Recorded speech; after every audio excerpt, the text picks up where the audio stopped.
우리 14장 15장에서 하나님께서는 다음 세대, 가나안 땅에 들어가는 다음 세대들에게 매년 규례, 매 3년 규례 말씀하셨습니다. 그리고 오늘 15장에서는 매 7년 규례를 말씀하고 있죠. 매년 11조를 드려라, 11조를 먹어라 라고 이야기를 했습니다. 그래서 하나님의 것임을 깨달았고, 또 그 안에 가족들이 좀 축제를 벌일 수 있도록 하나님 앞에 나와서 그렇게 이야기했고요. 매 3년 규례를 통해서 3년 동안 3년 만에 모았던 것들은 가난한 이웃들, 고아와 과부라, 나그네들, 이런 사람들을 위해서 구제할 것을 이렇게 말씀을 했죠. 오늘 제 7년 규례가 이제 나오는데 15장 1절에 매 7년 끝에는 면제하라, 빚을 다 이렇게 풀어줘라, 면제하라, 이렇게 이야기를 하고 있습니다. 우리가 잘 알다시피 매 7년 규례는 안식년 규례잖아요.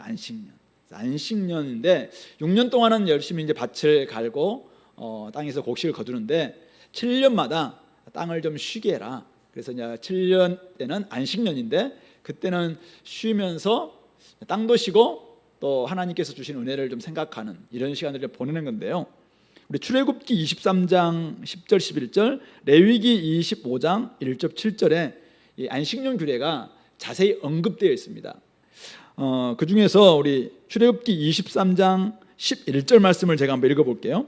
일곱째 해에는 갈지 말고 묵혀두어서 내 백성의 가난한 자들이 먹게 하라. 그 남은 것은 들짐승이 먹으리라. 내 포도원과 감람원도 그리할지니라. 출애굽기에서 이미 아마 이제 지금 신명기 시점에서 본다면 약 40년 전에 주셨던 그때의 말씀에는 일곱째에는 땅을 좀 묵혀두어서 7년마다 백성들이, 특히 백성의 가난한 사람들이 와서 좀 먹을 수 있도록, 그러니까 그동안 6년 동안은 소유주들이 이제 먹고 거기서 이제 난 것을 가지고 지냈는데 7년 때는 묵혀두면은 거기서 이제 자연스럽게 곡식이 자라고 이렇게 할 텐데 그 부분들은 가난한 사람들이 먹을 수 있도록 좀 해라, 이렇게 이야기합니다. 그리고 남은 것은 들짐승들, 들에서 살고 있는 들짐승도, 피조물들도 먹을 수 있도록 해라. 포도원도 감람원도 그렇게 해라. 그래서 이제 7년마다 뭐 밭도 포도원도 감람원도 다 이제 이렇게 묵혀두면은 가난한 사람들이 와서 이제 따먹기도 하고 거두기도 하고 또 남은 것은 들짐승도 먹고, 그래서 온 피조물들이 함께 더불어 살아갈 수 있도록 그렇게 하는 규례가 사실은 안식년 규례죠. 먼저 땅을 쉬게 하는 겁니다. 그리고 농자들도 좀 쉴 수 있고, 그리고 이제 가난한 사람들도 먹을 수 있고 들짐승도 먹을 수 있는 그런 규례였는데, 오늘 신명기 규례는 조금 달라요. 신명기에서는 오늘 하나님께서 이제 이 매 7년마다 안식년 때 면제 규례를 발표하면서 결국 가난한 형제들이 자기가 졌던, 가난 때문에 빚을 졌겠죠. 이 빚을 졌던 부분에서 좀 풀어줄 수 있도록, 그래서 면제해라. 그래서 손에서 그들이 굉장히 무거운 짐이 있었을 거라고 생각해요. 사실은 빚을 가지고 있는 사람들 많겠죠. 언제 갚을까요? 누가 이 빚을 좀 탕감해 준다면은 마음도 행복할 텐데, 마음이 굉장히 자유로울 텐데, 이런 생각이 들겠죠. 근데 7년마다 이거 한번 다 풀어주는 거예요. 그러면 막 자유롭겠죠. 그렇게 해라라고 이야기하고 있는 것입니다. 땅을 쉬게 할 뿐만 아니라 사람도 무거운 짐에서 벗어나게 해주는, 그래서 무거운 짐, 또 가난의 굴레, 종살이에서 좀 벗어나서 하나님께 주시는 안식, 하나님께 주시는 쉼을 얻을 수 있도록 제도적 장치를 마련하는 것이 이 신명기 규례라고 볼 수 있는 것 같습니다. 그래서 오늘 1절부터 6절에서는 채무자에 대해서 어떻게 할 것인가, 그리고 7절부터 11절은 가난한 사람들은 어떻게 할 것인가, 그리고 12절부터 18절은 히브리 종들, 결국 이제 가난해서 나중에 도저히 이게 갚을 수가 없으니까 종이 되는 경우도 있었는데, 이런 사람들은 어떻게 할 것인가 라는 세부 규정으로까지 이어지는 바로 그런 내용입니다. 오늘날은 우리가 종, 노예 이런 개념 없어서 이 부분들은 좀 생략하고, 오늘 우리는 채무자 그리고 가난한 사람들에 대해서 좀 어떻게 이 말씀을 좀 오늘 이 신약에 살고 있는 저희들이 또 새롭게 좀 해석하고 적용할 수 있을까, 이런 부분들 함께 살펴보도록 하겠습니다. 자, 먼저 1절부터 6절 채무자에 대한 규례인데요. 모든 채주, 오늘 2절 보니까 면제의 규례는 이러 아니라 그의 이웃에게 꾸어준 모든 채주, 채주는 뭐 채권자죠, 채권자, 빚을 준 사람, 이런 사람들은 그것을 면제하고 그의 이웃에게나 그 형제에게 독촉하지 말지니 이는 여호와를 위하여 면제를 선포하였습니다. 이방인에게는 독촉할 수 있어요. 그러나 형제에게 꾸어주는 것은 내 손에서 면제해라. 그래서 이제 이 부분들이 두 가지 해석을 할 수 있다고 우리 많은 학자들이 이야기합니다. 그래서 첫 번째는 이게 모든 것을 그냥 면제하는, 그래서 아예 그냥 그 빚에서 탕감해 주는 거죠. 그래서 풀어주는 것입니다. 그래서 아예 이것을 다 그냥 갚지 않아도 된다라고 이제 아예 그냥 탕감해 주는 이런 규례다, 이렇게 해석하시는 분도 있고, 하나는 이제 7년마다 7년 대가 되면은 상환을 유예시키는 거예요. 그러니까 7년째는 계속 독촉하지 않고 야, 네 빚 갚아라 이렇게 하지 않고 7년이 지나고 난 다음에 뭐 그것을 갚을 수 있도록 1년을 유예해 주는 그런 제도다, 이렇게 해석을 하고 있는데요. 여러분들은 어느 게 맞는 것 같습니까? 하나님께서 단지 1년 유예했을까요? 물론 인간적인 생각을 한다면 1년 유예만 해줘도 사실은 굉장히 고마운 일인데, 하나님이 이렇게 할 때 그냥 1년 유예? 근데 여전히 뭐 더 빚이 있다? 그게 과연 안식이 될 수 있을까? 저는 앞부분이 맞지 않겠나, 그런 생각을 하는데요. 자, 근데 왜 하나님께서 이런 그 규례를, 면제 규례를 선포하시고 제정하셨을까요? 오늘 4절 5절은 이렇게 이야기하고 있습니다. 만일 내가 내 하나님 여호와의 말씀만 듣고 내가 오늘 내게 내리는 그 명령을 다 지켜 행하면 내 하나님 여호와께서 내게 기업으로 주신 땅에서 네가 반드시 복을 받으리니 너희 중에 가난한 자가 없으리라. 하나님이 왜 이런 면제의 규례를 제정하셨냐면 그들 가운데 가난한 자가 없이 하나님께서 다 복을 받을 수 있도록 만들기 위해서라고 이야기해요. 근데 전제가 있어요. 전제가 내 하나님 여호와의 명령만 듣고 내가 내게 내리는 그 명령을 다 지켜 행하면. 굉장히 어렵죠. 명령을 듣고 지켜 행하면 이렇게 해도 사실 어려운데, 명령만 듣고 그 말씀을 다 지켜 행하면, 모조리 다 지켜야 돼요. 이렇게 행하면 그들 가운데서 복을 하나님 주실 것이고, 또 가난한 사람들은 없게 될 것이다. 단지 공동체뿐만 아니라 6절에서는 내 하나님 여호와께서 허락하신 대로 네가 복을 주실 텐데 네가 여러 나라에 꾸어줄지라도 너는 꾸지 않겠고, 이미 풍족하니까 너는 여러 나라를 통치할지라도 너는 통치를 당하지 아니하리라. 어떤 사람들은 이 말씀 보면서 여러 나라를 통치해? 하나님이 제국주의를 허락하셨네? 그래가지고 이 말씀 가지고 야, 하나님 우리에게 제국주의를 허락했다, 이렇게 지금 이런 메시지인가요? 말씀을 할 때 흐름 속에서 하나님께서 복을 주시겠다는 말씀이구나. 그래서 결국 그들을 하나님께서 번성케 하고 그 안정을 할 수 있도록 하나님 말씀만 지킨다면 그 은혜를 주시겠다, 그런 이야기죠. 하나님 왜 이 말씀을 주셨냐면 그들 가운데 가난한 사람도 없고 하나님으로부터 내리는 복을 받고 지낼 수 있도록 이런 면제의 규례를 선포하셨다는 것입니다. 그러니까 이것이 이제 순종하기가 쉬울까요, 어려울까요? 그 문제는 둘째 문제고, 결국은 하나님의 말씀을 따라서 형제와 이웃에게 관대하게 대한다면, 하나님의 명령인 줄 알고 말씀에 순종해서 우리가 진짜 빚을 탕감해 준다면 하나님께서 복을 주시겠다 이것입니다. 그 명령을 따라서 공동체 안에서 가난한 사람들 잘 돌보는 그런 제도적 장치에 순종한다면 진짜 이스라엘은 복을 받을 것이고, 나라와 나라의 관계 속에서도 그들은 꾸어줄지언정 사실은 꾸지 않는 이런 은혜가 있을 수 있다라는 걸 보여주면서, 결국 말씀에 순종하는 것이, 하나님께 순종하는 것이 사회 안정, 번영, 초석이 된다, 그 이야기를 여기서 하고 있는 것입니다. 근데 이제 참 어려운 게 이제 말씀을 다 지켜행하고 이 명령만, 하나님 명령만 듣는 거예요. 내 안에서 막 일어나고 있는 여러 생각도 순종하지 않고, 다른 사람들이 이야기하고 있는 그 말도 딱 내려치고, 오직 하나님 명령만 딱 순종하고 하나님의 말씀에 다 지켜행한다면은 이런 복을 주시겠다 이거죠. 여러분들도 다들 빚 좀 있잖아요. 오늘 빚 받을 사람 말고 빚 줄 사람들, 이런 말씀이 시행됐으면 좋겠다. 아멘.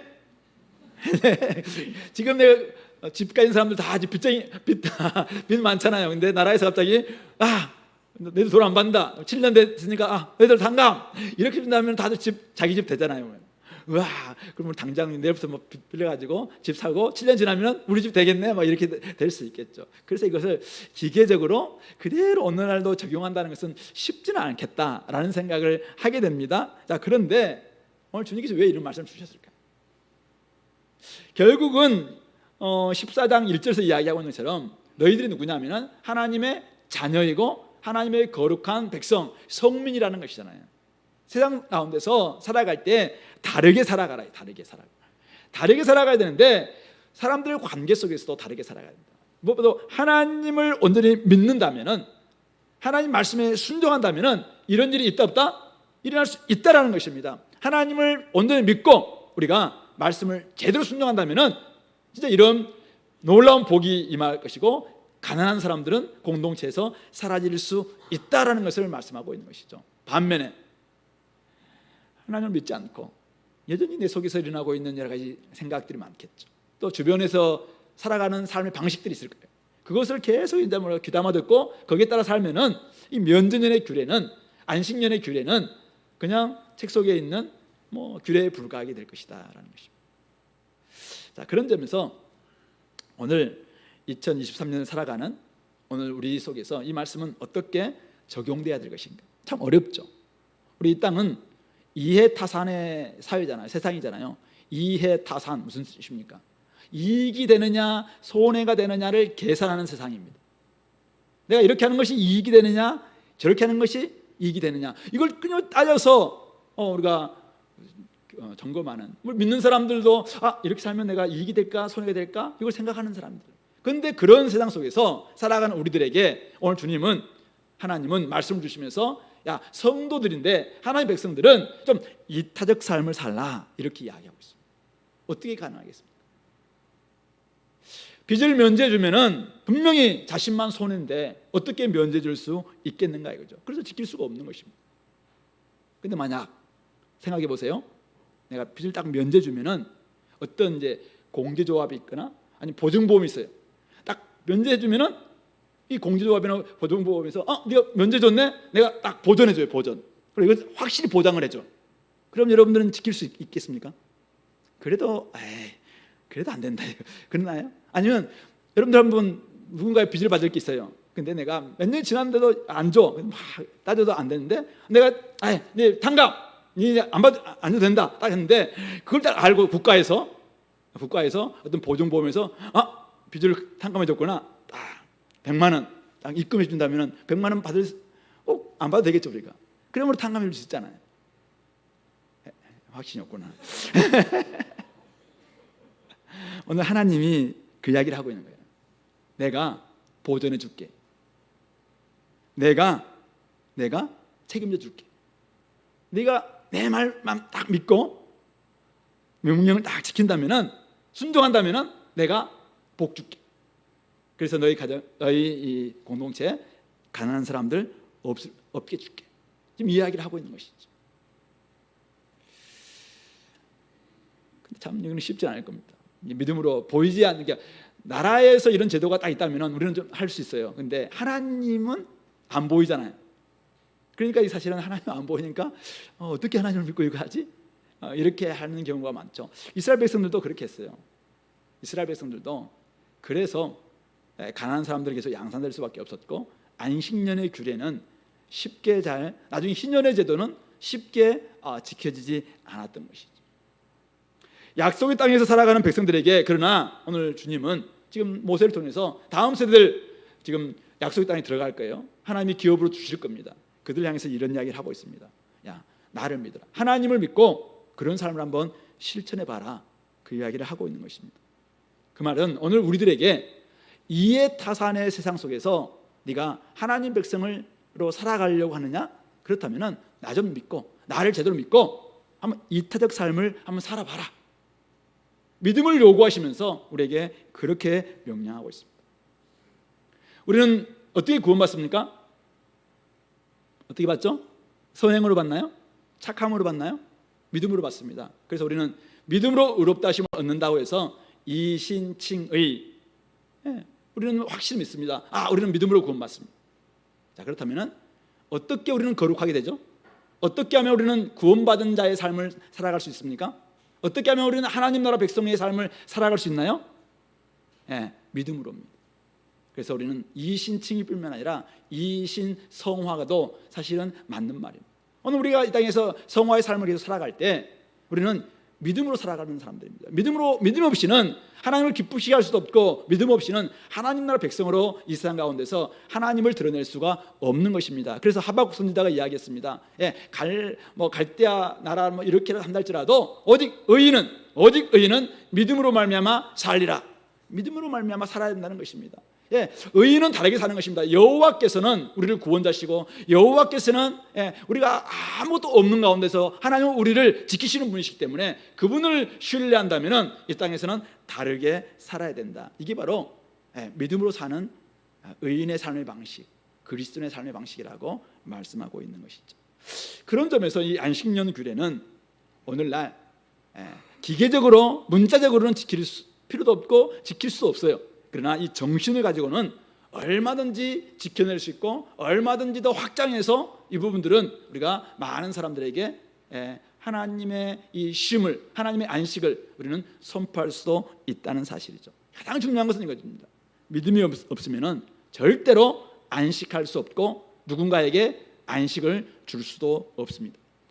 예를 들어서 이겁니다. 믿음이 없는데 어떻게 주일날 쉴 수 있습니까? 오늘 여러분들은 믿음이 있기 때문에 이 자리에 나왔죠. 밖에 지금 남들은 다 열심히 공부하고 있어요. 대학생 여러분, 지금 친구들은 열심히 놀고 있을 뿐만 아니라 열심히 그들은 공부하고 있다니까. 직장인 여러분, 지금 어떤 사람들은 지금도 열심히 일하고 있어요. 열심히 일하면서 자기는 막 살고 있어. 근데 어떻게 우리가 주일날 와서 예배 드릴 수 있어요? 믿음 때문이죠. 믿음이 있기 때문에 우리는 딱 하루를 주님께 올려드릴 수 있는 것입니다. 이게 바로 믿음으로 주일을 쉬는 것입니다. 주일 성수 오직 믿음만 있어야 가능합니다. 믿음이 없는데 어떻게 공장 문을 멈추게 하고 어떻게 장사집의 문을 닫을 수가 있느냐 이거죠. 제가 부산에 섬겼던 교회 장로님, 믿음이 있기 때문에 아무리 주일날 어디 배달해달라 해도 공장문을 딱 닫습니다. 다 안 믿는 사람들, 안 믿는 사람들이 주일날은 문 딱 닫죠. 주일날 돌리면 얼마나 많은 이익이 있겠습니까? 그런데 이해타산을 가지고 보는 것이 아니라 하나님이 뭘 기뻐하실까 생각하니까 딱 문을 닫는 거잖아요. 부산에 가면은 부산 이야기를 하는데 제가 서울은 잘 몰라요. 부산을 좀 아니까 지금 하는 거죠. 부산에 가면은 이재모 피자집이라고 있습니다. 아주 맛집 중에 부산에 가면은 피자집 찾아보면은 이재모 피자. 주일날 가면은 문 닫을게요. 근데 평일날 가면 막 줄 쫙 서 있는, 아니 평일날인데 줄이 이렇게 서 있어? 막 이렇게 할 정도로. 근데 그곳에 이제 제가 한번 이재용 피자집 어떻게 이럴까 찾아보니까 이분이 이제 김익태 장로님이라는 분이신데 이분이 원래 술집을 좀 하셨고 술에 되게 막 마시고 하나님도 모르고 막 이렇게 하다가 너무 막 힘든 일도 있고 막 이렇게 하면서 이제 근처에 있는 교회 가서 막 은혜를 이렇게 기도하다가 그냥 은혜를 받았어요. 그러다가 이제 자기 어머님 성함이 이재모 씨. 그래서 어머니 성함으로 이름으로 이재모 피자집을 열고 주일날 딱 닫죠. 근데 주일날 닫는데 물론 이제 거기는 분명히 있어요. 주일날 닫았기 때문에 평일날 장사가 잘 된다 이 말은 아니에요. 훨씬 더 중요한 좋은 피자에 쓰는 게 뭐죠? 뭔 재료들 좋은 거 최상의 것을 다 쓰고 또 그런 사람들을 값도 적정한 가격을 하기도 하고 맛도 있고 여러 가지 부분들 다 하되 더 중요한 것은 사실은 주일날 문을 열게 되면 얼마나 많은 이익이 있겠습니까? 그럼에도 불구하고 구청장들이 막 찾아가고 그런데 주일날 몇백만 원의 이익이 있음에도 불구하고 자기들은 딱 문을 닫는다 이런 이야기를 이제 하는 거죠. 그러니까 결국은 손해가 있음에도 불구하고 손해보다도 훨씬 더 중요한 가치, 경제적 이익보다 훨씬 더 중요한 가치인 하나님 앞에서 안식하겠다, 하나님을 오늘은 더 소중히 여기겠다, 이 가치를 가지고 하다 보니까 사실은 굉장히 거기에서 사람들에게 알려지기도 하고 이런 일들이 벌어지더라는 것입니다. 저는 우리 삶 가운데서 이런 삶의 원리, 믿음의 원리는 여전히 지금도 우리 삶 가운데 계속 지속되어야 된다고 생각합니다. 생각해 보세요. 이 이스라엘 백성들이 들어가서 남들은 다 6년 지나거나 7년째도 막 밭을 다 갈고 포도원도 가꾸고 감람도 가꾸는데 어떻게 1년 내내 땅을 쉴 수가 있겠습니까? 손해가 얼마나 많겠습니까? 그럼에도 불구하고 그들은 딱 멈추는 거잖아요. 그럴 때 이 믿음이 없이는 할 수가 없는 것입니다. 오늘날 계속 갖고 빌어주고 뭐 하면은 산성화되고 막 한다 함에도 불구하고 계속 개발하고 또 이거 땅을 어떻게 하면 더 많은 것을 만들어낼까 그렇게 하니까 땅도 죽고 사람도 죽고 동식물도 죽고 결국은 이 지구는 더 온난화 될 수밖에 없고 더 위기에 처할 수밖에 없는 이런 모습들. 왜 이렇게 생태계의 문제가 생기는가 할 때도 결국 믿음의 문제인 것입니다. 믿음의 문제. 의인은 하나님을 믿음으로 땅을 풀어줄 수 있어야 됩니다. 이게 면제한다는 말은 손에서 풀어준다는 말입니다. 풀어줄 수 있어야 됩니다. 믿음으로 빚을 면제할 수 있어야 됩니다. 믿음으로 윌리엄 윌버포스는 노예를 석방하는 일에 자기의 인생을 드렸던 것이죠. 왜요? 그들도 하나님 보러 아버지께 똑같은 형상대로 지음받은 사람들이다. 피부색이 다른다 할지라도 저들은 결코 노예가 돼서는 안 되겠다. 이것이 똑같은 국회의원들이 얼마나 많았습니까? 근데 그는 국회의원이 되고 난 다음에도 그걸 끊임없이 주장해서 나중에 노예를 해방시키는 그 일에 앞장섰던 사람이 우리 윌리엄 윌버포스가 아니었습니까? 그런 점에서 그는 믿음으로 이 일들을 감당했던 것이죠. 이웃에게 안식을 줄 수 있는 사람, 자녀들에게 안식을 줄 수 있는 사람 누굽니까? 교회 다니는 사람이 아니라 믿음이 있는 사람입니다. 믿음이 있어야지 가능합니다. 훨씬 더 중요한 가치가 있다라는 것을 아는 사람만이 형제의 안식을 위해서 빚을 면제해 줄 수 있고 손해를 본다 할지라도 훨씬 더 중요한 하나님의 복을 추구하는 이런 삶의 방식을 취할 수 있다는 말씀입니다. 그럼에도 불구하고 믿음을 하루 이야기하니까 믿음으로 산다는 게 얼마나 가능할까? 제가 여러분들에게 믿음으로 한번 해보십시오 하지만은 내가 한번 누군가에게 빚을 한번 안 받아야지 이런 마음이 생기나요? 저 갑자기 이 말씀 보니까 친구한테 빌려줬던 돈 아직도 생각이 나더라고. 보니까 아직도 안 갚고 있어. 근데 막 생각이 나요. 그래서 참. 또 얼마 전에 또 누가 전화 와서 이렇게 돈 좀 이렇게 빌려주면 안 되나 하는데 또 좀 미안하다 했던 그 부분도 생각이 나고. 근데 이렇게다가 하나의 말씀이 딱 떠올랐어요. 그 말씀이 뭐냐면은 마태복음 18장 21절부터 30절 나와 있는 1만 달란트 빚진 자와 100데나리온 빚진 자의 그 비유가 생각이 났습니다. 거기에서 임금이 1만 달란트를 빚을 빌려줬어요. 그런데 때가 되어서 이제 갚을 때가 되는데 이 사람이 못 갚겠다는 거예요.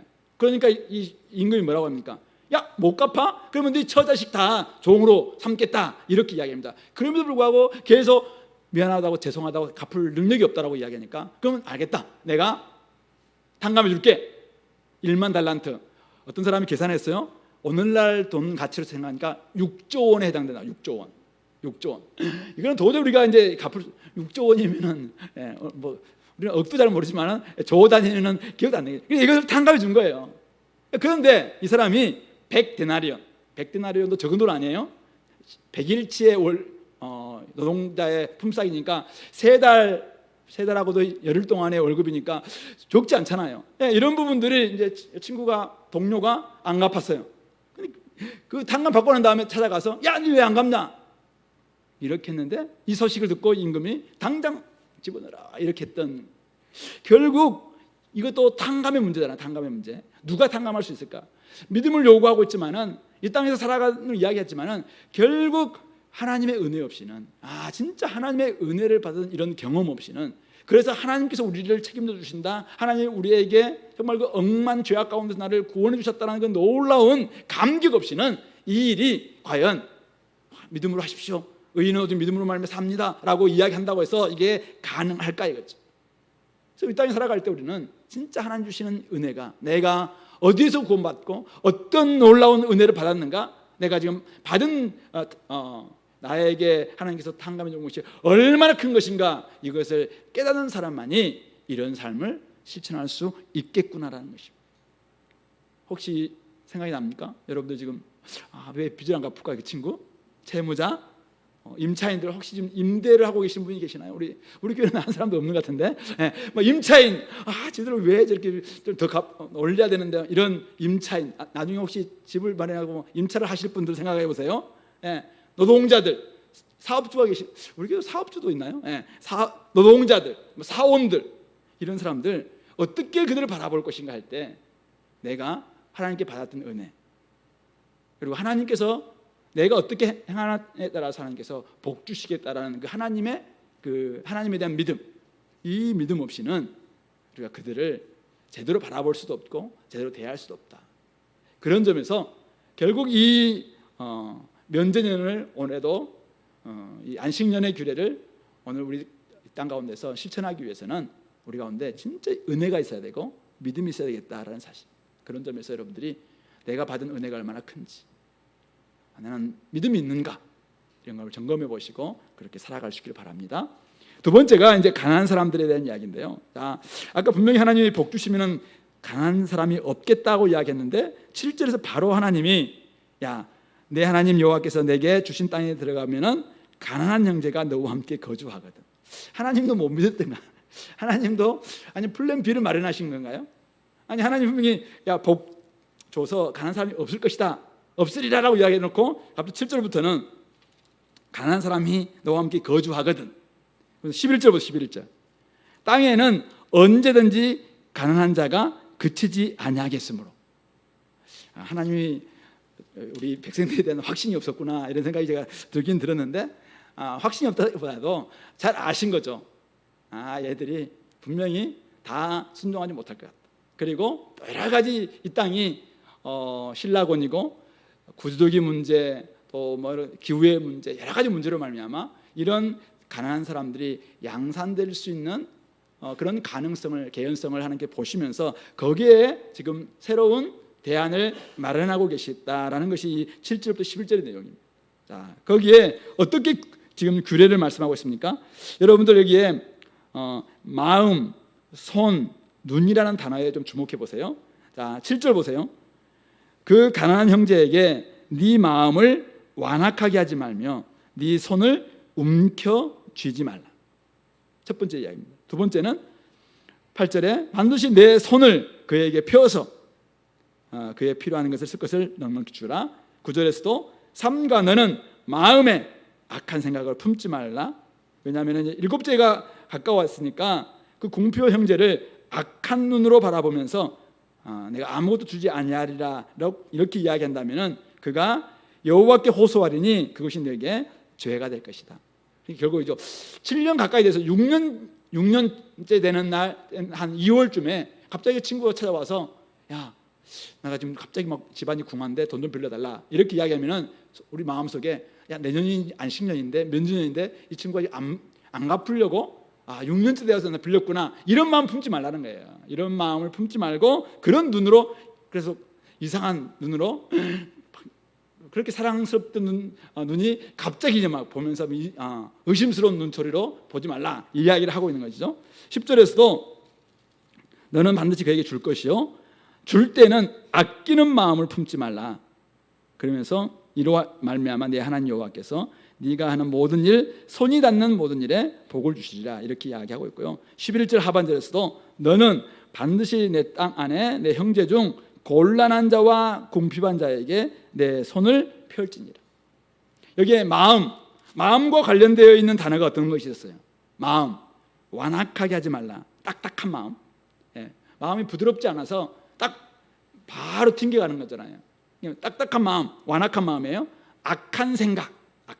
이 친구가 지금 안 갚으려고 그런 거다, 이런 생각을 아예 마음에 품지 말라. 또 줄 때는 아끼는 마음을 품지 말라. 너무 인색하게 이렇게 하지 말라. 이제 마음에서부터 이것이 결정된다는 것입니다. 마음은 뭐예요? 우리의 모든 가치관과 그 다음에 행동을 결정짓는 것이 마음입니다. 이 마음에서 이미 완악함, 악한 생각, 아끼는 마음, 이거 제거해라, 이렇게 이야기하고 있어요. 두 번째가 뭔가 눈으로는 궁핍한 형제를 악한 눈으로 바라보지 마라. 악한 시선, 사랑스러운 시선이 아니라 이미 이 친구는 분명히 어떤 저의가 있다, 어떤 속셈이 있구나, 이렇게 생각하다 보니까 이미 눈초리 자체가 이제 바뀐다는 것이잖아요. 그래서 궁핍한 형제를 악한 눈으로 바라보지 말라, 이렇게 이야기하고 있고, 그 결과 손으로는 움켜쥐지 말고 도리어 손을 펴서 넉넉히 주라. 궁핍한 형제와 가난한 형제에게 손을 펴라 이렇게 이야기하고 있습니다. 마음은 우리의 생각, 우리 의지, 우리의 가치관 이런 것들이 결정짓는 것이 마음입니다. 그래서 마음에서 이런 것이 결정되면은 이것은 눈으로 나타나죠. 그래서 관이죠, 관. 가치관, 세계관, 물질관이 관으로 나타나서 사람들을 대하는 내면의 태도가 이 관이 눈이죠. 그리고 그 눈에 따라서 이제 사람들 어떻게 줄 것인가 말 것인가가 손으로 결정된다고 이렇게 보면 될 것 같은데요. 그런 이야기를 하는데 결국 뭡니까? 어디서부터 이게 결정된다고요? 손에서 결정되는 게 아니라 눈에서 결정되는 게 아니라 결국 마음에서 결정되고 있다. 그런 이야기를 하고 있는 것입니다. 그러므로 마음의 결정과 내면의 태도에 따라서 제발 움켜쥐든지 펴든지 해야 되는데 우리 하나님 백성에게는 제발 좀 펴라. 손을 펴라. 손에 들어가 있는 힘을 좀 풀어줘라. 이게 면제라는 뜻입니다. 면제라는 말은 풀어준다는 뜻인데 손에 들어갔던 힘을 풀어주는 것입니다. 그래서 아낌없이 줘라. 이건데 근데 이 아낌없이 주는 행동은 어디서부터 비롯되는가? 마음에서 비롯된다. 그렇게 말하고 있는 것이죠.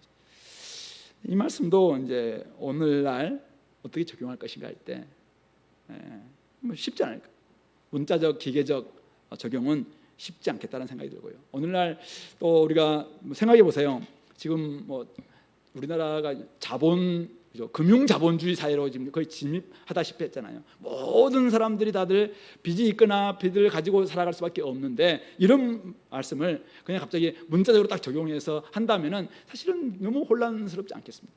그렇기 때문에 참 이런 세상 속에서 이 말씀을 어떻게 적용할 것인가의 문제는 굉장히 윤리적인 문제이고 또 우리의 신앙에 있어서 결국 놓치지는 안 되는 문제이긴 한데 고민은 굉장히 많다라는 것입니다. 성경에는 가난한 자들에 대한 다양한 태도와 또 행동에 대한 지침들이 나와 있는데요.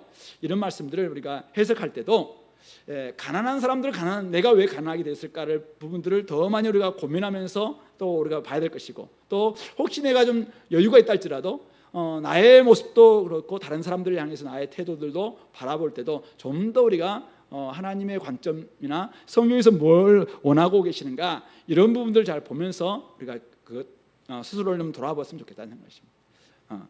근데 어쨌든 오늘날 우리 사회는 갈수록 양극화는 심화되고 있고 특별히 오늘날 젊은 청년들을 중심으로 해서 이 가난의 악순환, 흑수저라는 표현으로 해서 가난은 더욱더 악순환되고 고차가 되고 있다 이런 이야기들을 이야기하면서 그런 지표들이 곳곳에서 나타나고 있음을 많은 사람들이 이야기합니다. 그렇기 때문에 참 이것은 쉽지 않습니다. 풀어내기도 쉽지 않고 옛날 말에 있잖아요. 가난은 나라님도 구제하지 못한다 이런 말 들어봤나요? 임금님도 옛날부터 가난의 문제 풀어보려고 애를 많이 썼지만은 이 가난이 한쪽으로만 어떤 개인적인 문제에서만 오는 것도 아니고 여러 구조적인 문제에서만 오는 것도 아니고 다양한 문제가 있기 때문에 이것이 쉽지 않다라는 것을 좀 의미하는 것이 아닐까 생각해 봅니다. 그럼에도 불구하고 저는 이제 교회로서 우리 하나님 나라 백성으로서 이 땅에서 이해타산의 세상 가운데서 살아가는 이타적 삶을 살아야 될 그리스도인들은 어떻게 살아갈 것인가 이거죠. 혹시 여러분들 제가 한 번씩 설교 시간에 책 이야기라니까 목사님이 책을 많이 보시구나 이런 이야기 하던데 책 많이 안 봅니다. 안 보는데요. 근데 한 번씩 여러분들에게 이런 책들은 좀 필요한 것 같다 싶어서 이야기하는 거예요. 짐 월리스라는 분이 쓴 가치란 무엇인가라는 책을 제가 오래전에 읽었는데 이거 설교 준비하다가 다시 한번 찾아보는데 그 책에서 카나리아의 소리를 집중해라, 들어라. 카나리아 소리를 들어라라는 그 장이 있어요. 카나리아 새잖아, 새. 근데 이 카나리안 새가 아주 그 호흡기가 약해서 가장 예민하다고 합니다. 그래서 이 옛날에 탄광의 광부들이 이 카나리아를 데리고 저 깊은 탄광의 갱도로 들어서 탄광이 들어간다는 것이죠. 그러면 이제 이 새가 공기가 막 탁해지고 뭐 어떤 있으면 막 울게 되면은 어떤 일이 있구나 싶어서 막 데리고 나온다고 합니다. 그 부의 재분배라는 장에서 이 짐 월리스가 이야기를 하더라고요. 그래서 오늘날 사회에 우리가 이 문제를 풀어내는 것은 쉽지 않아요. 쉽지 않지만은 결국은 가난한 사람들이 이 땅에 카나리아가 아니냐 이거죠. 가난하고 힘들어하고 지금 뭐 오늘날 청년 대학생들의 여러 가지 가난의 질곡 속에서 빠져나오지 못하는 이런 사람들이 힘들어하고 있다면은 이것은 분명히 그 사회에 어떤 문제가 있는 것으로 우리가 알아야 된다는 거죠. 혹시 우리 공동체 안에서도 연약한 지체들이 막 울고 있다면은 그 부분들은 이것이 올바른 균형이 좀 잡혀 있지 않고 공동체가 뭔가에 지금 빠져 있구나라는 걸 생각하면서 그런 소리에 귀 기울여라라는 것을 이야기합니다. 이런 안식년 규례 그리고 11조 규례, 3년 규례 이런 부분들이 이스라엘 사회에 작동할 수 있도록 규례를 주셨는데 우리 룻기에 보면은 그죠? 그런 원리가 작동되고 있었기 때문에 그런 규례가 있었기 때문에 저 모압 땅에서 왔던 룻과 나오미가 거기에서 사실은 이삭을 줄 수 있었고 그리고 그 말씀을 그대로 말씀대로만 지킬 뿐만 아니라 훨씬 더 관대했던 더 세밀한 부분까지도 더 관대했던 보아스 같은 하나님의 백성이 있었기 때문에 그들이 이 가나안 룻과 나오미가 하나님의 은혜를 경험하는 것은 아닌가 이거죠. 그런 점에서 오늘 우리 공동체도 우리 안에 있는 사람들 먼저 형제들을 완악함과 아끼는 마음과 악한 생각으로 바라보려고 하는 이런 마음부터 좀 고쳤으면 좋겠고 혹시 우리 속에 시선을 바라볼 때도 가난한 형제가 있다면 우리 공동체에 누가 가난한지 잘 모르지만 가난한 사람이 있다면 악한 눈이 어떤 거예요? 네가 좀 게을러서 그렇다.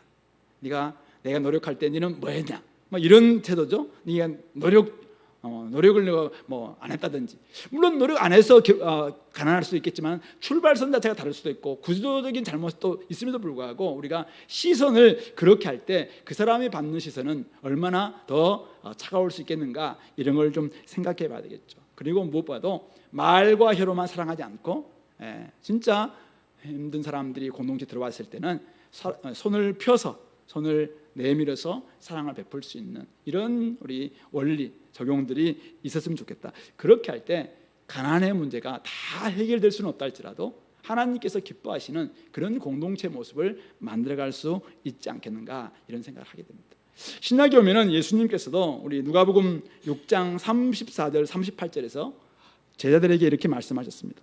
너희가 받기를 바라고 사람들에게 구워주면 칭찬받을 것이 무엇이냐? 죄인들도 그만큼 받고자 하여 죄인에게 구워주느니라. 우리는 죄인들과는 조금 다르게 받지 않고도 구워줄 수 있는 마음이 돼야 된다 이렇게 이야기하시면서 38절에 주라 그리하면 너희에게 줄 것이니 곧 후히되어 누르고 흔들어 넘치도록 하여 너희에게 안겨주리라. 너희의 헤아리는 그 헤아림으로 너희도 헤아림을 도로 받을 것이니라. 되로 이렇게 준 사람들 하나님께서 되에 좀 넘치도록 줄 겁니다. 그러나 저 사람은 나한테 되로 줬어요. 나는 막 말로 퍼준다면 하나님께서는 그 말에 더욱더 풍성함으로 주시겠다. 그러므로 제발 좀 너무 그냥 기브앤테이크라든지 받을 것만 생각하면서 이해타산을 생각하면서 주지 말고 못 받을 걸 생각하면서 좀 줘라 이런 이야기를 하고 있는 것입니다. 그리고는 이제 예수님의 이 말씀을 어떻게 실천했을까 공동체가 그 부분들을 우리가 사도행전에서 발견할 수 있겠죠. 자, 사도행전 4장 말씀 우리가 찾아볼까요? 사도행전 4장 32절부터 우리 35절 말씀인데요. 사도행전 4장 32절부터 35절 말씀 같이 한번 읽어볼게요. 193페이지 신약성경. 믿는 무리가 한 마음과 한 뜻이 되어 모든 물건을 서로 통용하고 자기 재물을 조금이라도 자기 것이라 하는 이가 하나도 없더라. 사도들이 큰 권능으로 주 예수의 부활을 증언하니 무리가 큰 은혜를 받아 그 중에 가난한 사람이 없으니 이는 밭과 집 있는 자는 팔아 그 판값을 가져다가 사도들의 발 앞에 두매 그들이 각 사람의 필요를 따라 나누어 줌이라. 여기에 중요한 단어 32절에 믿는 무리가 한 마음과 한 뜻이 되었다라고 이야기하고 있고 그리고 33절 후반절 보시면은 무리가 큰 은혜를 받아 34절 그 중에 가난한 사람이 없으니. 구약에서 하나님 말씀을 지킨다면은 가난한 사람이 없을 것이라고 이야기했는데 구약에서는 잘 못 지켰던 이들이 신약에 오니까 신약 교회가 한 마음이 되고 한 뜻이 되어서 물건을 막 통용하니까 진짜 공동체 안에 가난한 사람들이 핍절한 사람이 한 사람도 없는 이런 놀라운 은혜가 임하게 되었다라는 것입니다. 이 비결이 무엇인가요? 바로 어떤 일이 벌어진 것입니까? 하나님이 예수님께서 제자들에게 야 줘라, 야 필요하면 나눠줘라 이렇게 해도 제자들이 사실은 잘 못했잖아요. 근데 주님도 사실은 포기했던 그들, 주님까지도 배반하고 도망쳤던 그들에게 다시 하나님께서 성령을 보내주십니다. 성령이 임했습니다. 성령이 임한 그들 가운데 마음이 변화되었습니다. 한 마음이 되었습니다. 한 뜻이 되었습니다. 그래서 훨씬 더 중요한 가치가 무엇인지를 깨닫게 됩니다. 그러니까 그들 안에는 어떻게 됩니까? 부자와 가난한 사람들이 따로 있지 않습니다. 유대인과 이방인이 따로 있지 않습니다. 남자와 여자가 따로 있지 않습니다. 성직자와 병신노가 따로 있지 않습니다. 오직 그들은 한 마음 한 뜻 되어서 한 공동체가 되었고 한 이웃이 되었고 한 형제가 되었습니다. 진짜 믿음의 공동체, 아까 우리 성가대가 찬양했던 것처럼 믿음의 공동체, 천국을 경험하는 공동체가 되었다는 사실입니다. 믿는 무리가 한 마음과 한 뜻이 되어서 서로 돌보고 필요를 따라 나누어주면서 진짜 하나님 나라가 작은 거지만 경험되는 이런 놀라운 역사가 일어나게 됐다는 것입니다. 물론 그들 33절 보시면 사도들이 큰 권능으로 주 예수의 부활을 증언하는 전도의 공동체 맞습니다. 전도 공동체 열심히 전도했습니다. 그런데 뿐만 아니라 한 마음과 한 뜻, 마음이 바뀌었습니다. 눈이 바뀌었습니다. 손이 변화되었습니다. 큰 은혜를 받아서 그 중에 가난한 사람이 없어지는 진짜 하나님 나라를 맛보는 작은 천국을 경험하는 그런 공동체가 될 수 있었다는 사실입니다. 결국 무엇입니까? 주님께서 새 언약 공동체에게 딱딱한 우리의 마음, 딱딱한 마음 좀 풀어라고 이야기합니다. 안 풀립니다. 그게 마음이 쉽게 바뀌나요? 안 풀렸습니다. 그래서 주님께서 성령을 보내주셔서 우리의 마음을 아예 바꿔주셨습니다. 부드러운 마음으로 바꿔주셨습니다. 마음을 새롭고 함으로 말미암아 변화를 받은 마음은 부드러운 마음이 바뀌었습니다. 그러니까 사람들을 향해서 부드럽게 인색하지 않고 아끼지 않고 이제는 마음이 부드러워집니다. 새로운 피조물이 되었습니다. 새로운 피조물이 되니까 어떻게 됩니까? 세상은 하나도 안 바뀌었습니다. 사람들은 전혀 바뀌지 않았어요. 근데 내가 바뀌었습니다. 내가 새로운 피조물이 되니까 눈이 바뀝니다. 사람들이 사랑스럽게 됩니다. 사람들이 긍휼하게 보이기 시작합니다. 사람들이 저들도 하나님의 형제다, 하나님 안에 가족들이다라는 것을 깨닫게 됩니다. 그러니까 자연스럽게 우리 손이 펴집니다. 필요에 따라서 나눠달라고, 이제는 내 것, 이거 내 것 아니라 우리 공동체 거다, 하나님의 것이다 하면서 나누어주고 돕고 보살피는 이러한 실질적인 행동들이 나타나더라는 것입니다. 그런 점에서 오늘 이해타산의 세상 속에서 어떻게 이타적 삶을 실천할 수 있을 것인가? 하나님 말씀에 순종하는 믿음, 하나님을 믿는 믿음이 있어야 할 때 가능합니다. 성령님께서 주시는 부드러운 마음이 변화될 때 가능합니다.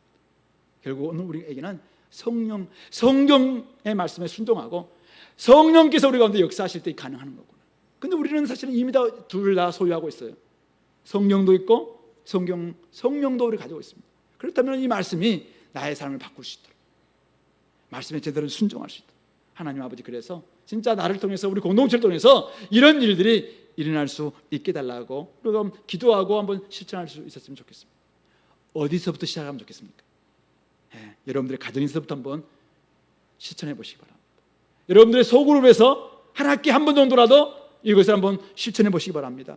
여러분들의 구역에서 한번 어떤 작은 론을 만들어서 구제를 만들어서 함께 여러분들이 누군가에게 한 사람들 한번 돕는 이런 부분도 한번 실천해 볼 수 있기를 바랍니다.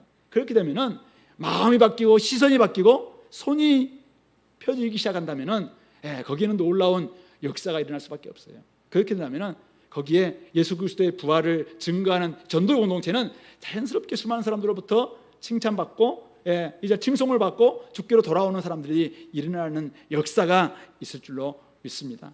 그런 점에서 우리 공동체 말씀을 믿습니까? 하나님을 믿습니까? 그렇다면은 믿음으로 살아내시기 바랍니다. 성령님이 여러분들 가운데 계심을 믿습니까? 그렇다면은 성령님께서 주시는 그 마음으로 변화 받으시고 그 말씀을 따라서 성령을 따라서 그 마음을 온전히 부드럽게 함으로 말미암아 많은 사람들에게 정말 칭찬받고 또 주께로 돌아오는 사람들도 많아지는 놀라운 은혜가 있게 되기를 소망합니다.